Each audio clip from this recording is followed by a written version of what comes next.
The theme for this year's edition is New Compass. So where is that compass taking the world to in terms of emerging markets? Well, there's a tremendous emphasis at this conference on new frontier economies and emerging markets. It's a three-day conference. Day three, the theme is the new frontier.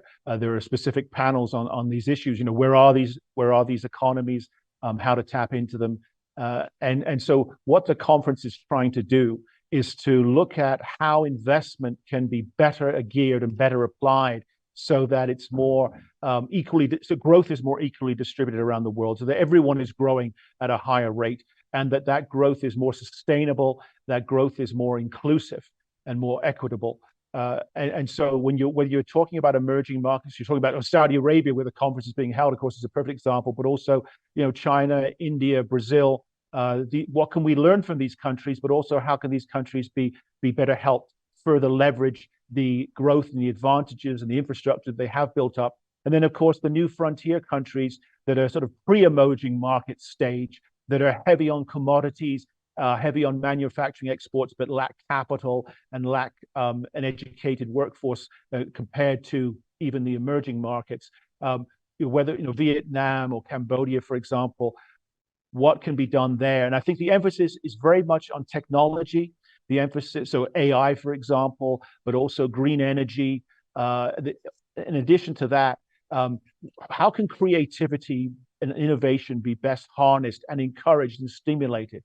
You know, so a more risk-taking approach, a less planned approach to growth around the world, but one that's more organic, more spontaneous. And I think history tells us, therefore, much more likely to actually produce those quantifiable, tangible, real-world outcomes that everyone is looking for.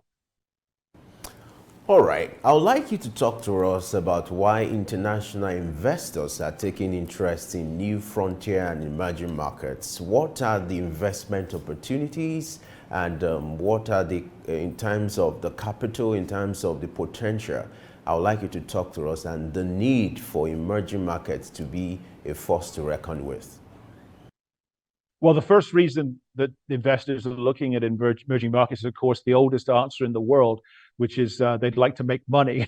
That's the unclever bit. The slightly cleverer bit, part of the answer, is that what's happening now, not just at this conference, but more globally, I think it's fair to say, is that there's a greater concern, perhaps, than there was with the ripples on the pond, positive and negative, the collateral impact, whether that's environmental or whether it's social or cultural, for example. And so investors at this conference are looking for new or better places, better ways to invest their money, to make profits. But I think they're more concerned about profiteering, not wanting to be part of that. And they're looking for opportunities where they can combine their values with their bottom line need to make a profit. And so whether we're looking at a country like Nigeria, let's say Brazil, India, which is doing so well.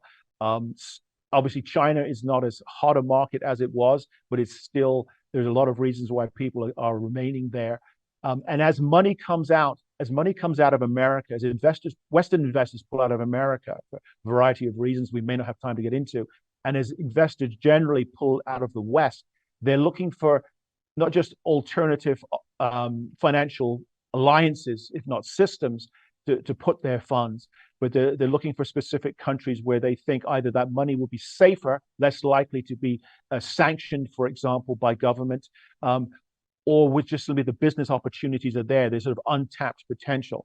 And I think that the Saudi Arabias, the Qatars, the Nigerias, the Brazils, the Indias, arguably China, arguably Russia, I would say, are all part of that package of countries that, if they are either getting a second look or deserve one. And then you have these new frontier countries and pre-emerging markets I was touching on, you know, such as in Asia, for example, but not exclusively in Asia, some also in Africa, where there are more commodity manufacturing based opportunities.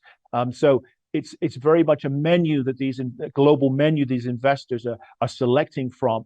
But I think what they're trying to do here at this conference is marry that identification of rich investment targets with an understanding and appreciation that it's not as simple as putting money in. It's not as simple as foreign direct investment being inherently by default a positive.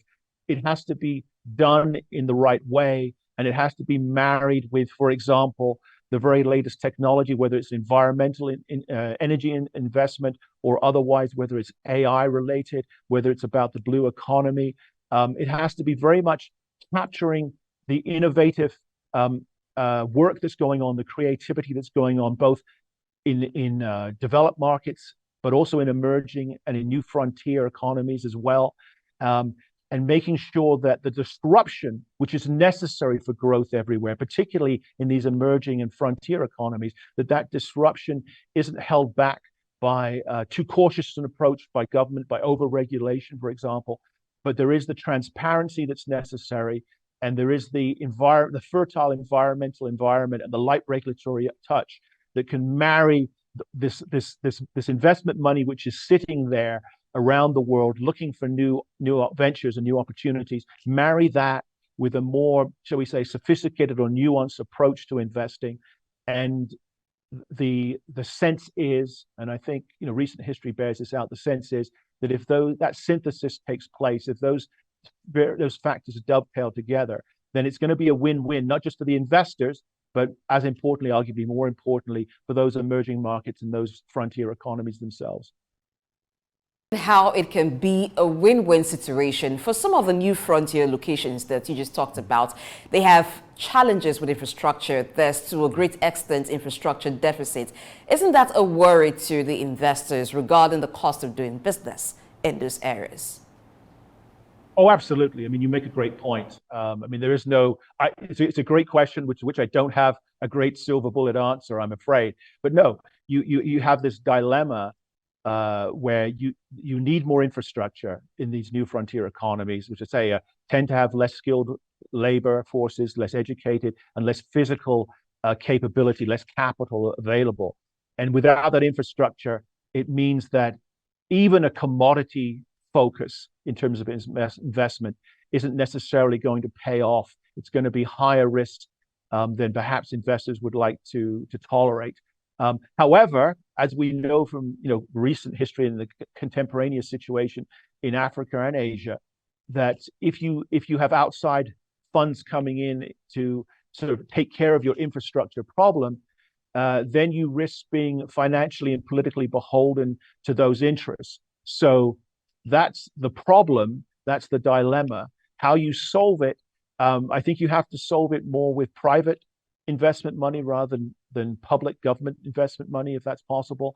It's public-private partnerships in terms of the public side being the recipient economy of the infrastructure funds and the private investors. I think that's less likely to have the difficult political and geopolitical consequences that we're seeing. But you're absolutely right. The new frontier economies, they're in that classification because they have all kinds of issues that they have not yet been in a financial economic position to overcome, which is why they are ripe for investment, need investment, but are high risk, high reward markets. And it's going to take some nuance and sophisticated thinking on both sides of the exchange for that to make a difference in a net positive way. And that's why the inclusiveness that a conference such as this is stressing, I think, is really important.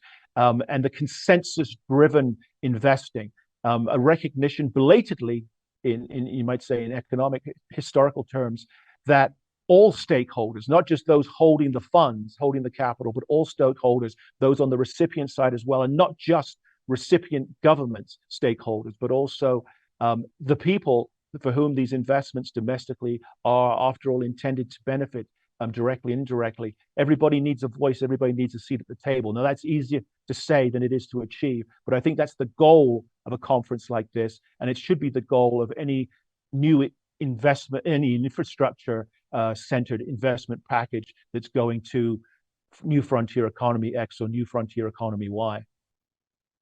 All right, let's look at the various factors or parameters or economic indices that determine if a particular country, it's a frontier or an emerging market. Talk to us about some of these economic indices and these parameters. Well, with emerging markets, the way that the World Bank or the IMF tends to classify, or the leading academic researchers classify, with an emerging market, it's a market that has many features of a fully developed economy, but not all of them, right? So, and it's an economy that generally has been growing or has the potential to grow at a very high rate for some time. And so this is why, we most famously or infamously, you look at the BRICS countries. And so when 15 or so years ago, this classification came along, you had the Brazils and the Russias and the Indias and the Chinas and the South Africas growing at a very high rate, having far more educated workforces than in the past, being able to attract much higher levels of capital than in the past, and developing, it's all relative, but comparatively more transparent, more open government systems of governance in terms of how business is regulated, how the legal system interacts and is interwoven with the business community and the regulation of it, and all of that. And so those countries, Saudi Arabia, Qatar, Emirates, the BRICS countries, Nigeria would be the best, I think, African example. They are countries which have, in economic terms, made tremendous progress over the last generation, albeit limited and unsatisfactory in various ways, politically and in a political sense, in terms of where all the wealth may have found its final resting place and all of that. But countries that are clearly in a very different economic position than they were even a decade ago, but certainly 20 or 30 years ago, unrecognizable from a generation ago. And so they are, if trends were to be maintained, which of course they never are day by day, in a perfect sense, they would be on their way to becoming fully developed economies, you might say first world economies. Then you have your new frontier economies, which are sometimes classified as pre-emerging markets. And they are in a position which is somewhere between those least developed countries, the poorest countries in the world, countries with the least at this point to offer in terms of either resources or the ability to do something with those resources, the least skilled workforces, the least amount of capital attracted to them. Between those emerging markets I've just characterized. So the main features of a new frontier economy is you're going to see a very resource-rich country. So commodities are the obvious export, the obvious means of making money beyond the borders or the shores of that given new frontier economy. That tends to lead fairly quickly to manufacturing exports. So that's sort of the plus side. The downside or the challenge for those new frontier economies is they very much lack capital investment.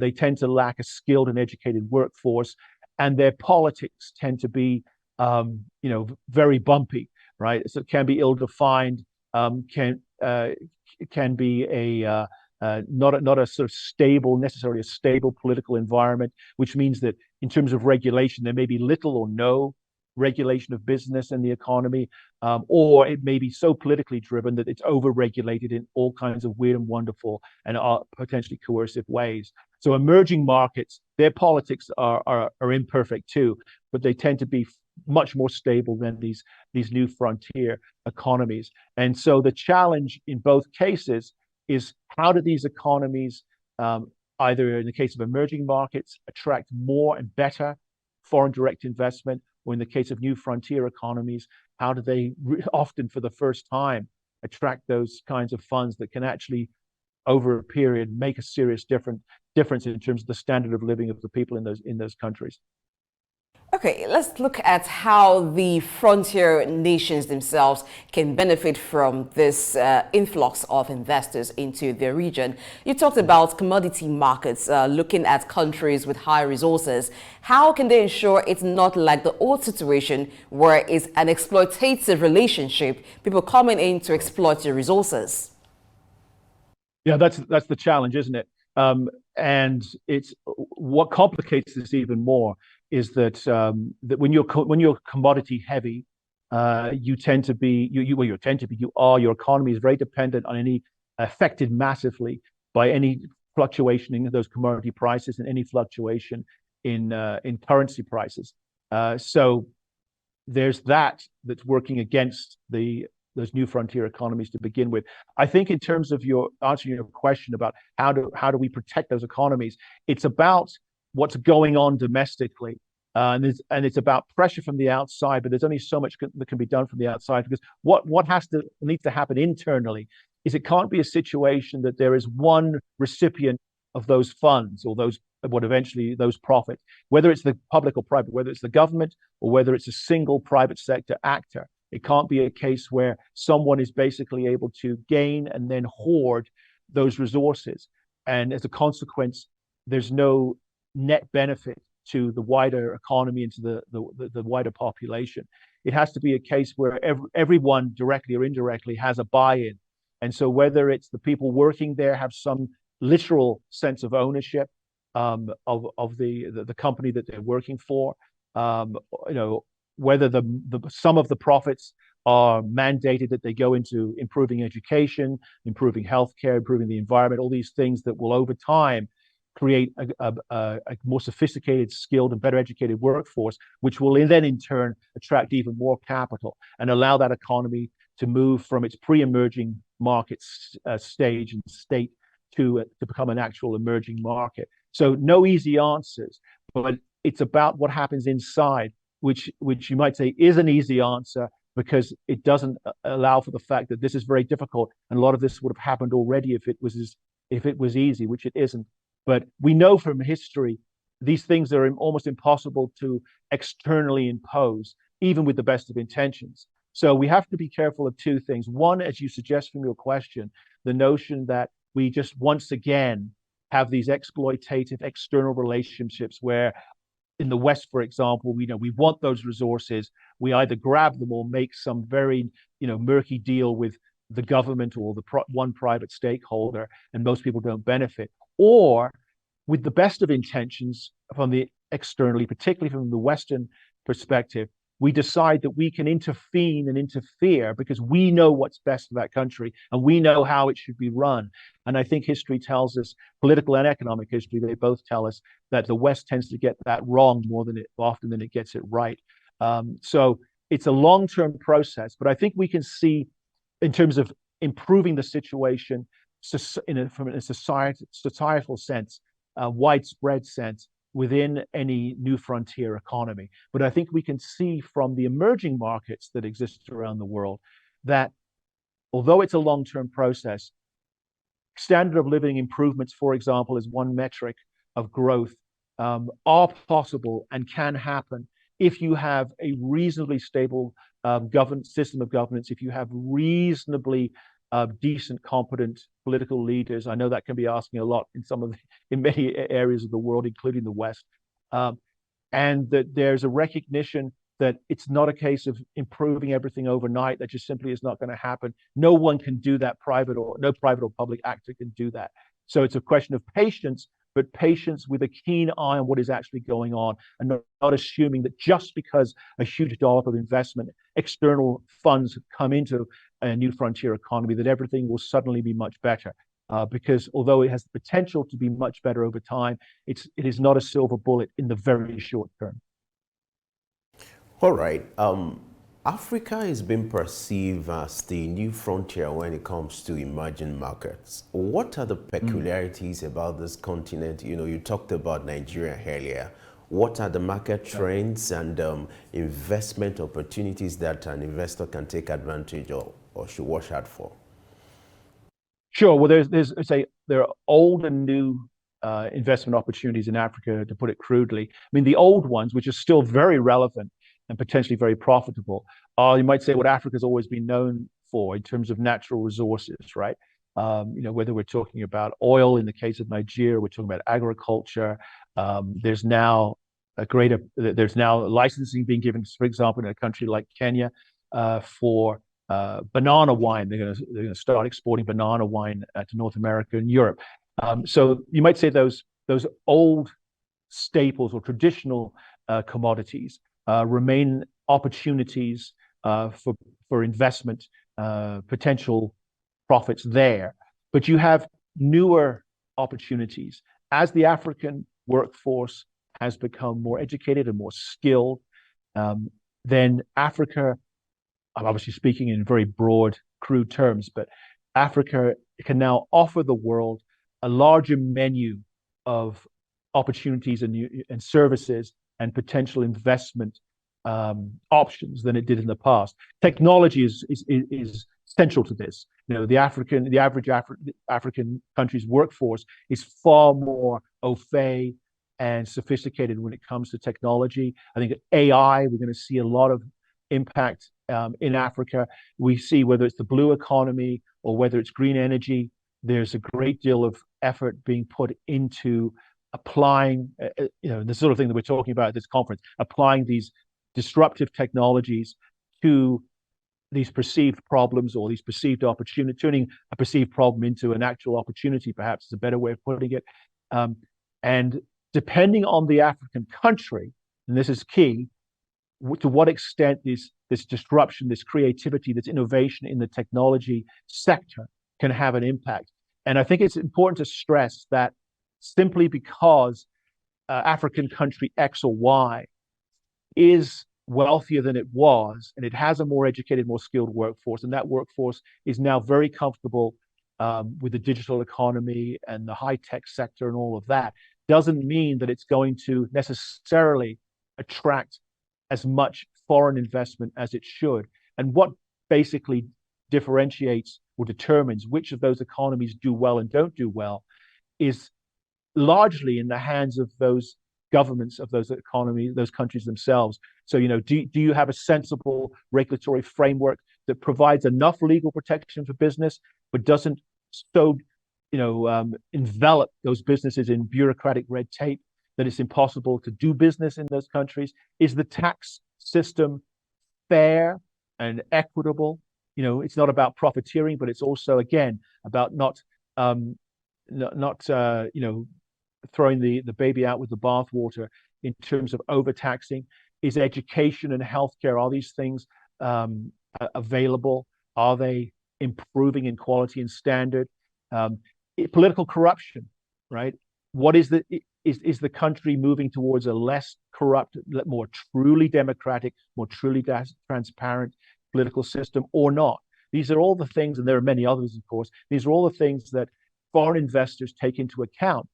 And they take, some of them also attempt to export their own values. So whether it's the ESG investing, that focus or not, and whether it's a personal value or not, it's a bottom line approach, obviously.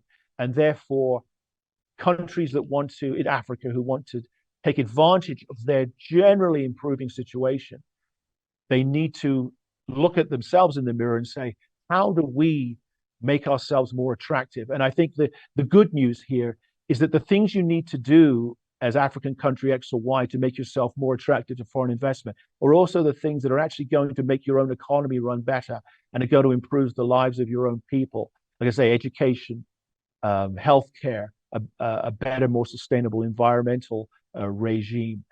These are things that are necessary anyway. So again, the potential for a win-win, but both investors and the domestic African governments and populations have to have their eyes and ears open and their wits about them, because, as we've already discussed this morning, history tells us that there will be opportunities, but some of those opportunities will be exploited. I just talked about the Davos conference, that there are other kinds of conferences, summits that have been held globally looking at new economic order, particularly the Davos conference on innovation and technology. So how is the FII different from this, and what's going to achieve differently from the Davos conference? The easiest part of the answer is what is different. It's the FII, unlike Davos and the World Economic Forum, which is still, although it has global pretensions, is still very sort of Western facing. It's very much about people in the West talking to other people in the West and telling the rest of the world what they should and shouldn't do and how they should and shouldn't do it. The Future Investment Initiative here in Riyadh, it looks, feels, and really is a truly global conference. So the 6,000 delegates, the 500 speakers, they are literally from everywhere. So there's massive Asian participation. There's massive Latin American participation. There's very significant African participation. Later today, the Kenyan president, Dr. Ruto is giving a major keynote address on the climate change issue. The global south is massively represented. The BRICS countries are massively represented. And it's not simply a case of, well, they have their position in this on the secondary stage for a little while. We can tick that box and say that we had those people here. They are center stage. They are as much a part of this conference as anybody else. So it's not about Arabs talking to Arabs. It's about everyone talking, hopefully, to everyone else. That's the focus in terms of what it is, in terms of what it's trying to achieve. And that, of course, is the harder part of the answer, because we can't know at this point how much achievement there will be. But I think there's the potential, because what it's trying to do, or how it's trying to do it, is to, rather than in a Davos way, pronounce what must happen, have it all planned out to the last detail about what mandates, what taxation, what coercive planning devices and instruments should be implemented on a global basis. At the Future Investment Initiative, they're saying what tangible, pragmatic, real-world steps can be identified and encouraged as things that do make a difference in economies everywhere, but especially in emerging markets and in new frontier economies, right? And what's clear from both past and recent economic history is that you have to have a climate that fosters innovation, that fosters and encourages entrepreneurship, right? That recognizes that creativity and risk-taking are actually essential. They're central to a growing, advancing economy and a sustainable economy, both in economic and environmental terms. So how do we harness and encourage contemporary disruption through innovation, through technology, whether it's AI, whether it's cryptocurrency, you name the sort of the quote unquote in vogue application of technology in today's economy and financial system. How do we do that? How do we capture that, get our arms around that, and better educate others to apply those lessons to advance, to grow, and further advance their own economies, but without an assumption that anything dramatic is going to happen overnight, right? The West grew as it did and became for until fairly recently the completely dominant economic region of the world, in small stages that cumulatively came to a great deal, you might say, of an economic revolution. And in emerging markets and new frontier economies, it's going to be a piecemeal thing. And some are going to move faster than others, either because of the inherent advantages they possess, or because of how their governments how their governments apply these lessons, whether they apply them at all. And so the last thing I think that's worth stressing is that the Future Investment Initiative is focused more than very diametrically opposed to the likes of the World Economic Forum in Davos, on a consensual, inclusive approach that doesn't just listen to, but is listen to the stakeholders in the global south, for example. But actually, they are part and parcel of the learning, educational, and decision-making, prescribing process. It's not an elitist top-down approach. It's we're all in this together. We've all got a stake in this, financially, socially, culturally, environmentally. So a very different approach. No approach is perfect. This one isn't perfect. It won't produce perfect outcomes. But I think there's the potential for far more positive and numerically more tangible outcomes than we see with the World Economic Forum, which really I would say at this point, does more harm than good. I would like you to still talk to us more on what individuals, organizations, or participating countries will stand to gain from this kind of forum, FII, and then what will you expect the participants to do to improve their networking and also take advantage of a forum like this to improve their investment, economic development as well?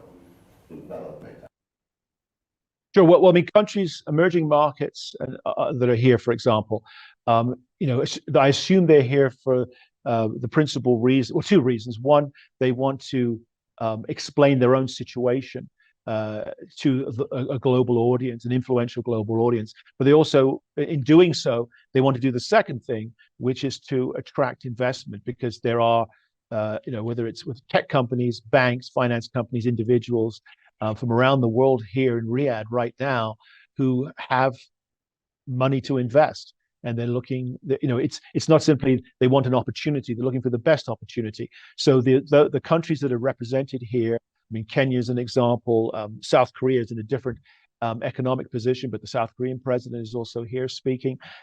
They are, one would presume and hope, putting their best face forward and their best foot forward in terms of showing why they merit either another look or an even deeper look as a source, as a recipient and a target for foreign direct investment, but also why they, it is a competitive world, why they are in a better position than their peers, whether it's their direct geographic neighbors or it's other countries who are at perhaps a similar level of development, and why they, rather than others, should be seeking funds. But we know from there is no meeting quite comparable to this one, but we know from more regional meetings that there are governments and individuals and companies who are willing to invest enormous sums in good opportunities, the Saudi government being a perfect example of that. And India, for example, has been in recent weeks and months we're collecting billions and billions of dollars in new foreign investment. So the money is there. It's a matter of, do you have, as country X looking for more investment, do you have a strategy, and bleeding from that strategy, do you have the right tactics? Do you have the right arsenal of instruments to make yourself attractive? And if once you receive those funds, to make those funds actually work out the way that you and the investor intended. This is important stuff and it's difficult stuff, but it's not a case of reinventing the wheel. We know what works and what doesn't work in terms of attracting investment, but many governments around the world either never knew or have lost sight of that, or their priorities are elsewhere in policy terms, and so they lose sight of what it is that gets the attention of investors, the type of people and corporations and governments represented here in Riyadh this week, or more generally elsewhere around the world on an ongoing daily basis. The choice of Riyadh in Saudi Arabia for this summit, I believe, is strategic. Can you talk to us about the strategic role of the Middle East in the new world economic order? Sure, there's a couple of things going on here. This is the 7th annual Future Investment Initiative. It has always been held, to my knowledge, in Riyadh, because it was started, certainly the idea, the sort of the catalyst for it was the Saudi Arabian government. That's the genesis for it, as a way of promoting investment in Saudi Arabia. Over several years, particularly in the last couple of years, the conference has grown so that it is no longer a regional conference, as I've already discussed, a truly global investment conference, with now more being added to that because it has received so much attention and everyone wants to be part of it, whether they're a government, a politician, a leading business person, etc. It's getting a great deal of media attention as well.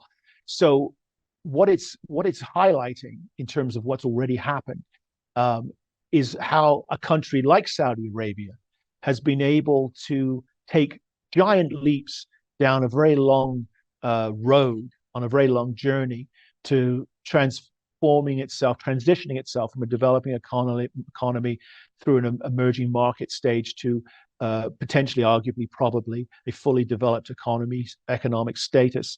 And Saudi Arabia, like Qatar, like the Emirates, they are diversifying. They're moving away from a dependence on oil, which I think is good news for the rest of the world, but I think it's more importantly good news for them. And what they're doing is that what they have been doing is they're focusing on external investment, right? They are investing elsewhere, but they're looking for opportunities. But the Gulf states, they're continuing to seek funds to come into their countries. They're moving away from oil, looking at tourism, looking at entertainment and sports. How can, especially Western funds, Western capital, be brought here to make a difference in the lives of Saudi Arabians? And so far, it's a work in progress, obviously. So far, the Saudis are having a lot of success, as are the Qataris, and as are the Emirates. And so this is it's a piecemeal process. It's a slow process. It's a step-by-step process. But I think I'm not sure whether it'll be said this week here, publicly or privately, but I suspect it will. But the Gulf states are kind of case studies, really, in how it is possible to attract significant funds and to apply them in sensible ways. And hopefully these are lessons that the governments represented here will take away with them. If not, hopefully others will be able to explain and educate those governments in these valuable lessons. Not that the Saudis have figured it all out and have the perfect way of going about it, but we can see from their peers in the Gulf states the way they have approached approached the issue of attracting more external funds and diversifying and growing and advancing their economies, that they've taken a lot of positive steps. They've risked a lot, but the rewards have been quite considerable. And they are learning, I believe, from the imperfect nature in which they have gone about this and whatever mistakes or missed opportunities they've encountered along the way. And that's the thing, isn't it? Because when you're talking about finance, investment, business, the free market, capitalism, central to it is that there are no guarantees, right? It's about educated guesses. It's about accumulating as much knowledge, being as prepared as you can when you invest or when you receive investment, about what's going to happen with that money, what could happen. And so the Saudis and others are having to learn to be more transparent politically, financially, legally, and what they have one of the things they have in their favor, which I'm sure won't change, is they have this very attractive tax situation. They're not killing the golden goose by applying any of the measures that many governments and global organizations always recommend, which is high taxes and massive regulations. So as long as that is maintained, they should continue to find themselves in an advantageous position in terms of attracting investment, lessons for others to learn. As we wrap up, I would like to know how emerging markets, are responding to the disruption from the new frontiers, their perception about this, how they are taking it. And do you think it's changing the world or that when it comes to the economic global space? Well, you raise a good point. I mean, further to what I was saying earlier, it is a competitive marketplace, isn't it? So any economy that is gaining is always going to be concerned, or should be concerned, that someone may be gaining on them. And as there's greater attention being placed upon the new frontier economies, that obviously has the potential to lessen the relevance and the face time and the oxygen that's given to the emerging markets, many of whom have fought so hard to gain that position, gain that status, and the benefits that come with it. So it's a reminder that no one can be content with their position, developed, emerging, frontier, whichever category you're in. You have to recognize that standing still means you're going to lose ground, because the world, not just the political world, but the financial, the economic world is always changing. It's adapting, it's evolving, it's being disrupted, it's going backwards, it's going forwards, and you just have to continually focus on what do we need to do to advance ourselves, to continue to improve our competitive edge, make sure we have a competitive edge in the first place. What's our value added? To stress that, to be strategic, to be tactical, in order to ensure that you, at the very least, maintain your position, but hopefully advance your position. And that means, of course, that others won't do as well. But that's the nature of the emerging market, new frontier market business, as it were, the dynamic, because it's the nature of business in general.